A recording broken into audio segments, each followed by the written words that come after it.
Hey y'all, what's up? Welcome back to the Farmer's Table. Today I have something very special for you in my kitchen today. Not only are we going to learn something delicious that we can make for our families, I also want to introduce you to a friend of mine. This is Chrissy. Can you say hello, Chrissy? Hello. You may notice a little accent there. Chrissy is from Australia.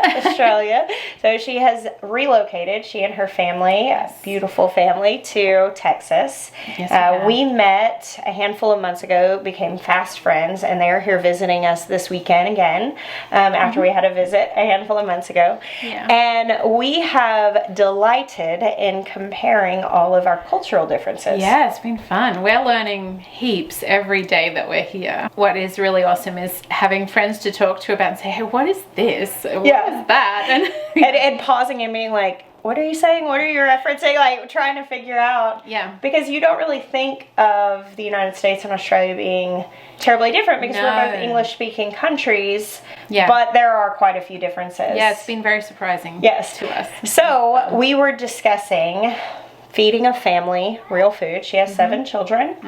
And we were talking about the things that we make. And she said, oh, well, do you ever make a slice? And I'm like, a slice of what? I don't know what you're talking about. Yes. And today she is going to show us how to make an Australian slice. Yeah, it's a slice that my mum used to make on special occasions when we were growing up. So there are some slices, often, well, they're not all no-bake. Some slices are ones that you bake in the oven and some you don't. But you sort of put them in a pan. They're generally like this kind of thickness, and you prepare it, you bake it, or you refrigerate it, and then you slice it, which I guess is why it's called a slice. For those of you who are like me, like, what? It's similar, I think, to kind of like what we would call a bar. Like I think that's the closest like an oat bar kind of situation. Yeah, so I think. I learned the ingredients and I'm like, okay, yeah, we make something similar to that. Yeah. But I'd love to hear about your slice. Happy share. So Chrissy is sharing on her own YouTube channel. It is new. It's called 9 Little Aussies. That's right. Yeah. I'm making sure I say it right. I will put a link to it down below. We were talking and she has so much to share as far as feeding a family real food. And I was like, girl, people want to know this stuff. They really want to have simple and affordable things that you can make so that you don't pull through fast food. So you don't buy food at the baseball game. So you have dinner on the table, snacks in the lunchbox, snacks in the car, breakfast, all of those things that we start scratching our head and getting tired of doing the same things over and over. Today, I'm going to be the camera girl and I am going to film Chrissy sharing this recipe with us. And thankfully she cooks a lot like I do. She was like, do I need to have exact measurements? And I'm like, no, we don't do that here. So we're gonna do roundabout and learn how to put together this really simple thing. Okay, so it's really simple.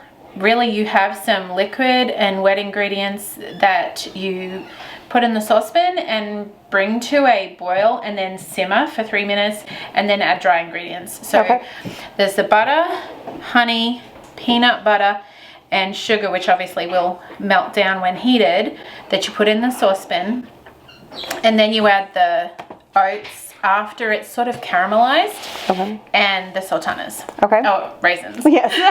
That's where we've just covered. So back home I would use a 250 gram block of butter. Our blocks are a bit different, but here I've sort of figured out it's basically 2 sticks.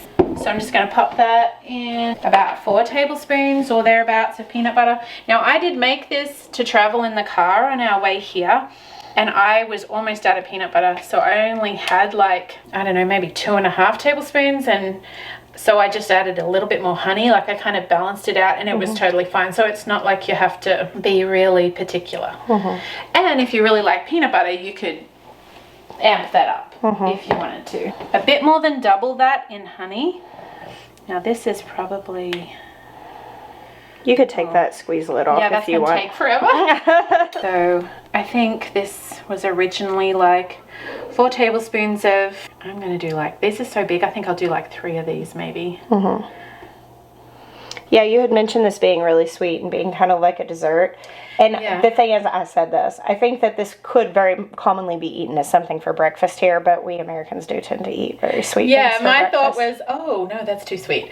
But, maybe. maybe. I mean, if you think about breakfast cereals, Right, they're that's pretty what I was going to sweet. say. We have kind of a tendency, think of cinnamon rolls, pancakes with syrup, like... Yeah, true. My mum used to make, not this exact recipe, because I've kind of changed it and tweaked it a bit, but the basis of this recipe, when we were kids on special occasions. So we would have it at Christmas and birthdays. Yeah, it was a treat. Yeah. And then the sugar, again, the original recipe was like, I think, quite a lot more, but I tried to back off on the sugar, and I have actually done this recipe just purely with honey and no sugar, which works actually just fine, but it's not as sweet, and the brown sugar does probably add a little depth. It helps to caramelize it a bit more as well, so it kind of, just when you're trying to bring it all together, it holds, I feel like it holds together better. Right. So we're just going to let that all melt. It'll take a few minutes. Yep. And it'll come together. Buying convenient snacks and sweets like this is one of the things that I think is the most empowering to learn to cook from scratch. Yeah. So especially when you start having multiple children and they can knock out a box of prepackaged granola bars or something like that in a day. Yeah. And they're getting so expensive. And if you are using organic ingredients, everything we're putting in this today is pretty much organic. Yeah. So to buy a 6-pack of something like this at the store would cost at least $5, $6, something like that. Yes. And my kids could eat 2 boxes in one afternoon. Yeah. Which is obviously completely, it's not economical. It makes no sense. I don't buy stuff like that. Being able to make things from basic, simple ingredients that come together really easily. Yeah. And anytime you can add oats, I love that because it's so hearty. It kind of, it sticks to your sides a bit more than some other recipes. Like, absolutely. Yeah, like my kids love chocolate chip cookies and I make them regularly, but they don't. It's chocolate chip cookies. There's oh, yes. I didn't even think about that. It's adorable. I love it. You should keep saying all of the Australian things. Sorry. I honestly didn't even think about that. So, they will not sustain a child through an afternoon. Sure. Like, they will come back hungry again. They need something more substantial. Sweet. But with oats, and then also the peanut butter is going to give some protein to it. Yes. So I made it on our way here in the car because it will just keep them going a bit more than me feeding them chocolate chip cookies, which are still homemade and still better than what I could buy, but they don't sustain. Yeah. So all the ingredients have melted, come together, and it is boiling. So I'm going to turn it down onto low because I just really want it to simmer for about 3 minutes. I've just pulled it off the eye because it was just not cooling down quick enough, and I have done it before where you end up it has like a burnt flavor, which obviously is not great. Yeah. So as soon as that cools down enough, I can put it back on the eye. Yeah. These stoves can get really hot, and they take a second to come down, even when you turn the heat off, because it's still radiating the heat. Yeah, that makes sense. And I am going to just keep stirring it a bit because it's still slowly reducing in heat, and I don't want it to stick or burn or... So it's probably safe to stir it pretty consistently through that 3-minute simmer. Yeah. You can kind of see it's, after about 3 minutes, it's kind of taken on a bit of a glossy, really smooth, syrupy kind of look. So then I'm just going to take it off and let it sit for a few minutes to just really cool. Not down to cold. You don't want to go cold because it will start to kind of toffee up and be too sticky. So I'm just going to let it cool for maybe 5 minutes or less. So it's kind of cooled down a little bit. It's still pretty hot, like you wouldn't want to stick your finger in it, but it's cooled down enough.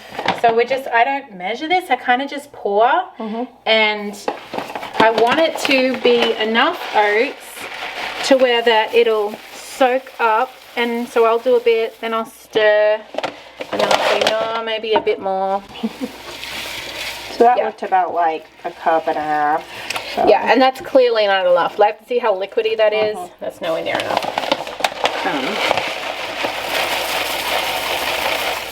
Now, keeping in mind that the oats will expand as they soak up the liquid, so you don't want to overdo it or it'll be too dry and then it'll crumble and not kind of stick into a slice.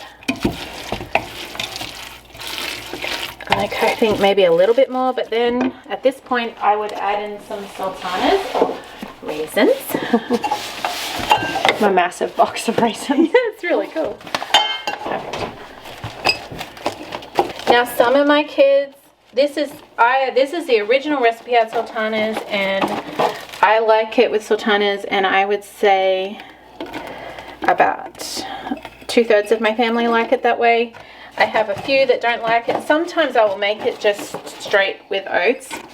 I have tried it once with choc chips, and the problem with choc chips is you have to, because it's hot, they all melted, and it kind of just went into this, I don't know, it was an icky mess and it wasn't really great.